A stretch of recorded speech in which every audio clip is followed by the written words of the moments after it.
अस्सलाम वालेकुम। उम्मीद है कि आप सब खैरियत व आफियत से होंगे। मिस्र का एक बहुत ही अमीर कबीर बिजनेसमैन था जिसकी उम्र तकरीबन 50 साल के आसपास थी।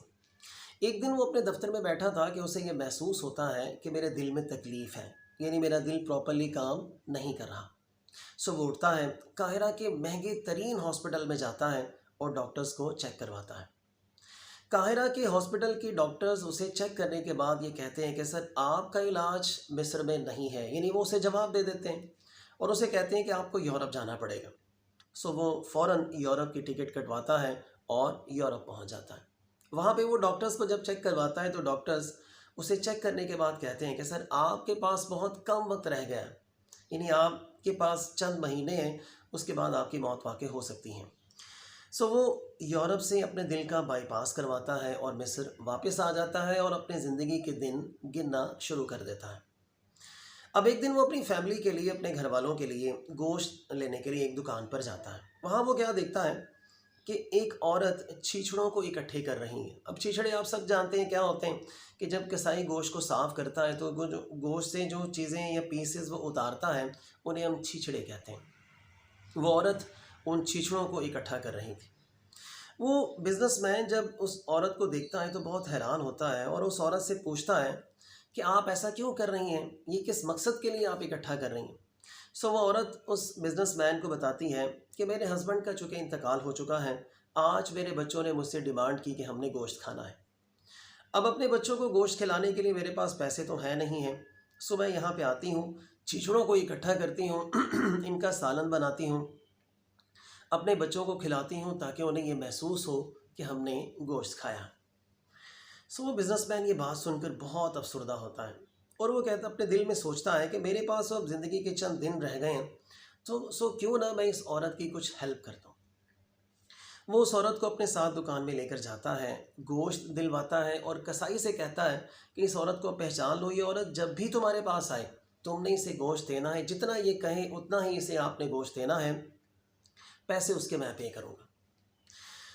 इस वाक़े को काफ़ी अरसा बीत जाता है, ये वाक़या ख़त्म हो जाता है, वो बंदा अपने कामों में मशगूल हो जाता है और कुछ अरसे के बाद वो महसूस करता है कि मेरे दिल की पेन ख़त्म हो गई। अब वो अपने शक को दूर करने के लिए काहिरा के हॉस्पिटल में फिर से जाता है, डॉक्टर्स को चेक करवाता है। डॉक्टर्स उसे चेक करने के बाद कहते हैं कि सर आप तो माशाल्लाह तंदुरुस्त हो चुके हैं, लेकिन फिर भी आप तसल्ली के लिए एक यूरोप का चक्कर और लगा लें, वहाँ से भी आप चेकअप करवा लें। वो बिज़नेसमैन यूरोप पहुंच जाता है, डॉक्टर्स को चेक करवाता है, उसके टेस्ट होते हैं। डॉक्टर्स बहुत हैरान होते हैं और उससे पूछते हैं कि सर आपने क्या खाया है? आपका दिल तो माशाल्लाह बिल्कुल ठीक हो चुका है, फिर से प्रॉपर्ली काम कर रहा है। फिर उस बिज़नेसमैन को उस औरत की हेल्प करना उसके ज़हन में आता है कि मैंने फ़लाँ वक़्त में एक औरत को गोश्त दिलवाया था, उसे खुश किया था। उस नेकी की वजह से आज मेरा दिल प्रॉपर्ली काम कर रहा है। और फिर उसे हज़ूर सल्लल्लाहु अलैहि वसल्लम की सदक़े की बहुत सारी बातें भी ज़हन में आती हैं।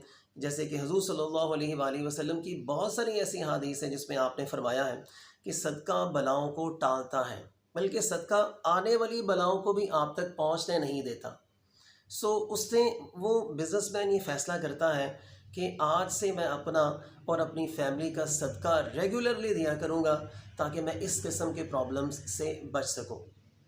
अब प्रॉब्लम ये है कि हम सबको ये पता तो है कि हमने सदका देना है, लेकिन अक्सर लोगों को ये पता ही नहीं है कि हमने सदका देना किस तरीके से है। अब देखिए, सदक़े का मतलब सिर्फ़ ये नहीं है कि आपने एक भारी भरकम बकरा लेकर आना है, उसको ज़िबा करना है तो वही सदका होगा। अब सदका किसी के साथ अच्छे से बात करना, मोहब्बत के साथ किसी से पेश आना।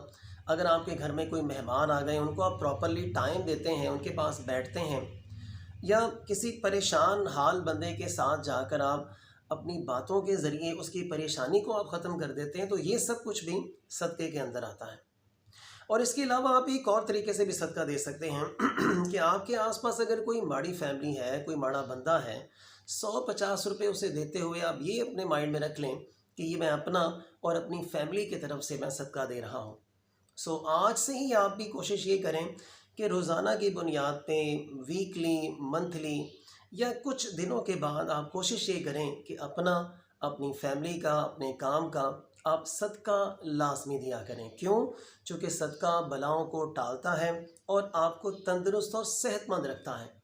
सो अगर आप ये चाहते हैं कि आप हमेशा सेहतमंद रहें, तंदुरुस्त रहें, खुशहाल रहें, खुश रहें, तो आज से ही आपने सदका देना स्टार्ट कर देना है। आप सब अपना और अपने आसपास के लोगों का बहुत सारा ख्याल रखिएगा। अल्लाह हाफ़िज़।